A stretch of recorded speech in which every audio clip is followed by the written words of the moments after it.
1 month ago, I broke up with my fiancé. It's been emotional, stressful, and downright awful. I have had almost no contact with him since that night, but from what I hear, he's a wreck. I didn't hold back and told him the truth. Except for one thing. Me and my ex met in college and hit it off really quick. We dated for 5 years before he proposed. My ex comes from a very traditional Asian family who immigrated here right after his birth. Both of his parents are extremely successful in their careers and make a ton of money. So when he brought me, a Cuban girl, home to meet his parents, they did not accept me. They made it very clear that they thought I was not worthy of him, and for the years I dated him, they treated me like a subhuman. This never bothered me. I loved him and thought we could get through this. He never seemed to really care what they said about me either. After we got engaged, I began to realize that he's not too different from his parents. And the year that we were engaged, he became extremely controlling. He wanted to know where I was almost every moment of the day. At one point, he even said after we were married, he wants to schedule out my day so he knows where I am at all times. Along with this, I found out he is an alcoholic who can become very belligerent when drunk. These red flags were enough for me, and I've been thinking of stepping back for a while now. The real tipping point was when he told me that he feels like he has to settle for me, and that he can do better. I distanced myself from him emotionally for some time now, and have been holding off till I felt ready. That was until last week, when his mom called me out of nowhere and wanted to meet up behind my ex's back to talk. We met and had lunch. During this time, they made it clear that they knew me and my ex were having trouble. They told me they didn't like me, they knew I hated them, and that we would probably never be amicable. They saw how unhappy both of us were and that it would probably be best if we broke up. They then offered me $10,000 to break up with my ex, to help me get over him. I took the money. We made an arrangement to never tell my ex or anyone else about our exchange. And so that night I went home, packed my bag, and broke up with him. I moved out that next week and haven't seen him since. He's called me multiple times, but I've ignored him. Mutual friends say he's a wreck and that he still loves me. His parents contacted me once since then, thanking me and wishing me luck in life. I was planning on breaking up with him anyway. That was never going to change. The money, though, did help. Was I wrong to take it? His family mistreated me so at the time. I just saw it as a way of them repaying me for that. I feel like an a-hole for taking the money. Am I? In the 80s, my mom married her first husband and had my sister. We'll call her H, who is now 32. They divorced in the early 90s because he was unfaithful, and she met my dad and had me in 96. My dad died shortly after I was born, and in the mid-aughts, she reconnected with her first husband and they got remarried. H and I have never really gotten along. She's always been very jealous of me because she didn't like sharing mom's attention, and we had very little in common because of the big age gap. She was also just pretty mean to me throughout our youth. I chalk most of it up to the fact that, in the eyes of her dad, she can do no wrong and she's basically spoiled rotten by him. Mom didn't like to argue with my stepdad too much, so ultimately, H always ended up getting her way.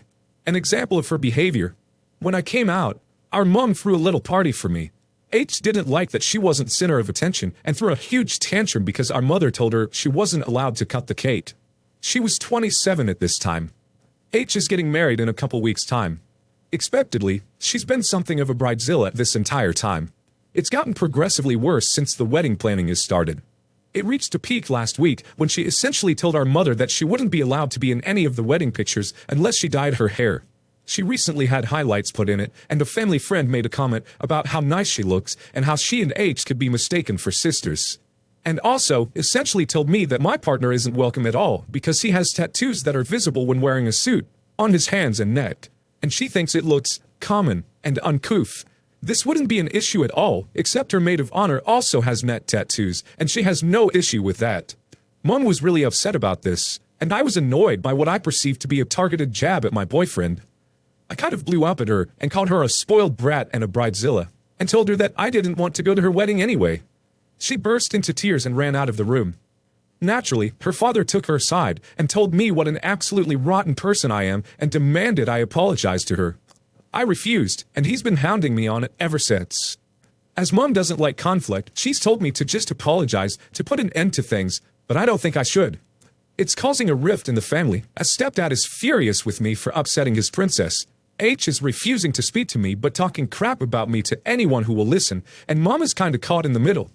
I'm torn on if I ought to do as Mom says and apologize for the sake of peace, Or should I stick to my guns and refuse? So my sister's wedding was today. I took the advice of people here and apologized to keep the peace, make things easier for my mum, but told her that my partner and I are kind of a package deal and that either both of us came or neither of us do. She stuck to her guns and said that my partner wasn't welcome, at first maintaining that it was because of his tattoos, and then eventually getting emotional and yelling at me that he wasn't allowed after what he'd done to her, which confirms my theory that it was because he rejected her years ago.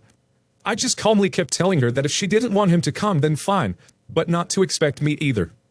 I guess she thought I wasn't being serious, because I got a call from my mom shortly before the ceremony was due to start, asking where I was. I told her I wasn't coming.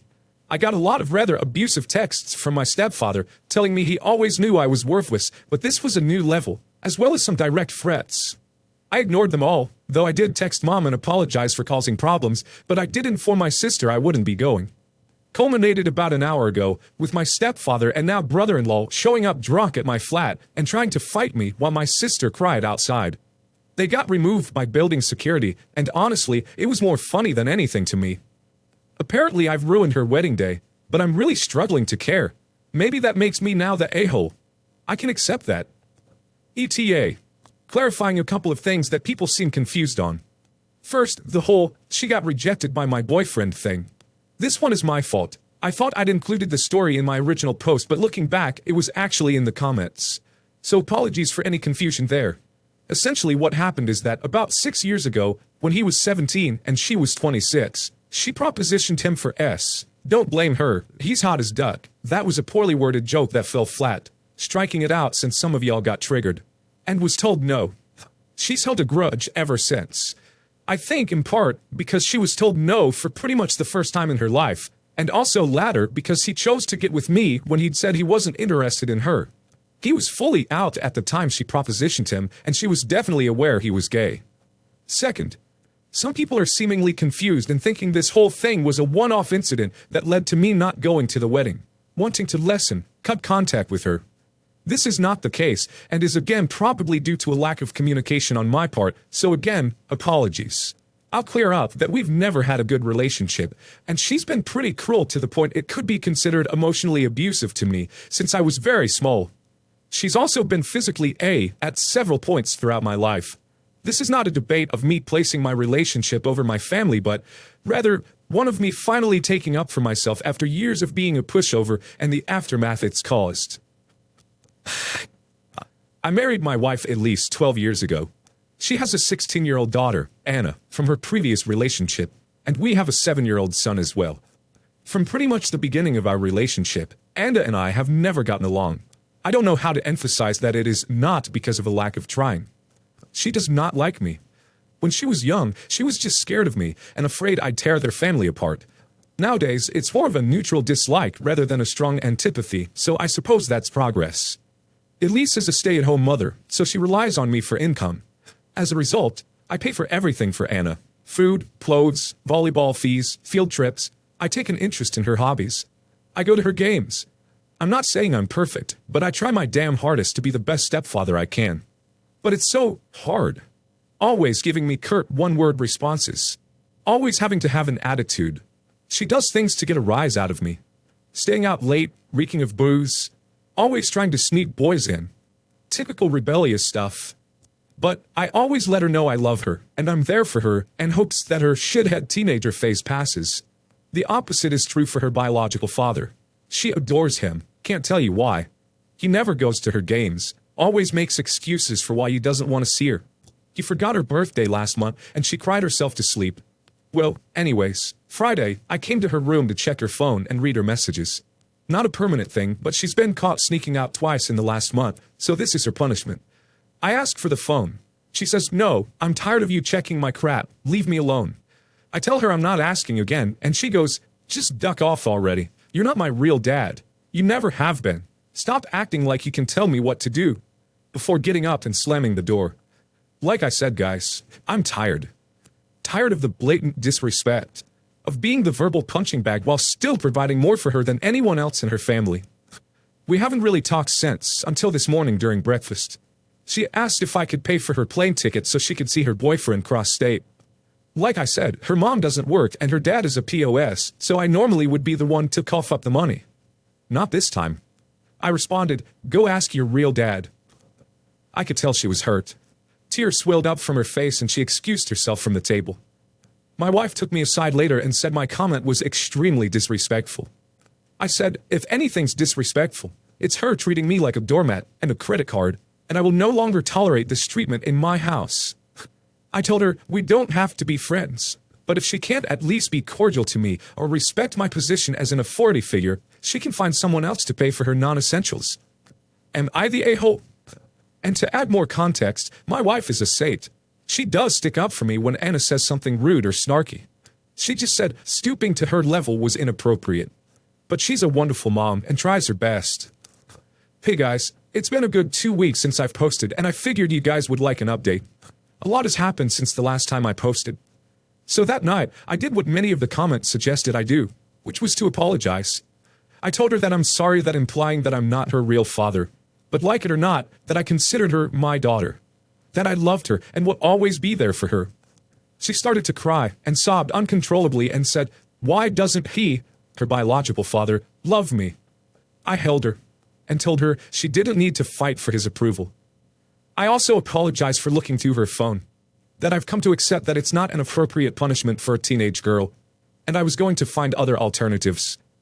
Lastly, I brought up therapy, and while she was hesitant at first, I let her know it was nothing to be ashamed of, that everything she said at therapy would be entirely confidential, and that it could help to have a confidant to help her sort through her feelings.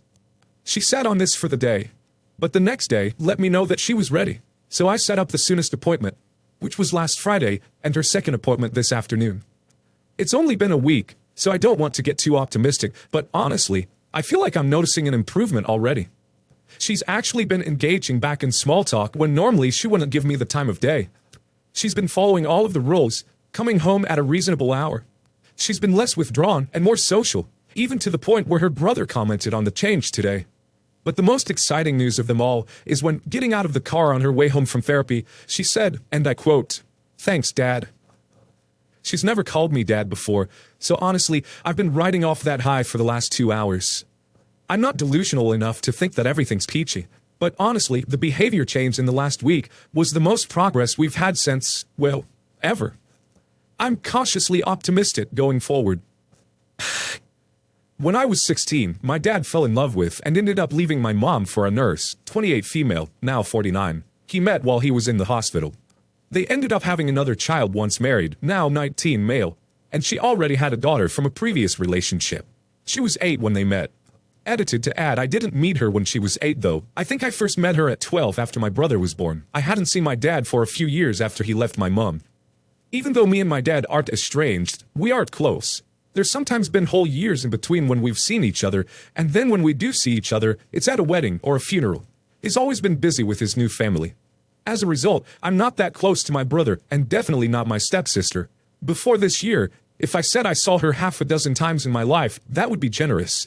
And the last time I saw her before recently was 2013. My aunt died at the start of the year, before COVID, so I saw them at the funeral again. Despite the situation, me and her really hit it off and spoke for hours that day. It turned out she's a tattooist and offered to do some work for me if I wanted. So I agreed and we exchanged numbers, and she tattooed me right before lockdown. And we knew that we liked each other. I actually asked her out and were due to go on a date, but we couldn't for a few months. We did keep in touch though and had virtual dates, and once lockdown ended, we actually hooked up, which was amazing, and started going out as a boyfriend and girlfriend. It was crazy because she admitted she had a crush on me from the very first time she saw me as a teen, and that the very reason she was a tattooist is because she saw mine as a kid and loved it so much she wanted to be a tattooist, which was so flattering. And admittedly, I've been single for a few years, so to fall for someone as hard as I have for her is amazing. We are also parents. She has an 11-year-old and I have a 12-year-old, and definitely are on the same page about potentially having more. So we obviously have been worried about telling family. She does love my dad as a stepdad, calls him Pops, and has seen him more in the last 21 years than I have. Our half-bro found out accidentally a few months ago and has actually kept it secret to his credit. So basically, this year, I wanted to spend Christmas with her as my mom has a new partner and wanted to do their own thing, and my daughter is with her mom.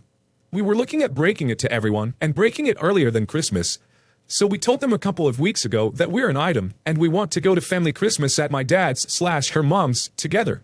Admittedly, I haven't spent Christmas with my dad since he and my mom were together, so I was thinking it would be really nice. Basically, they haven't taken it very well.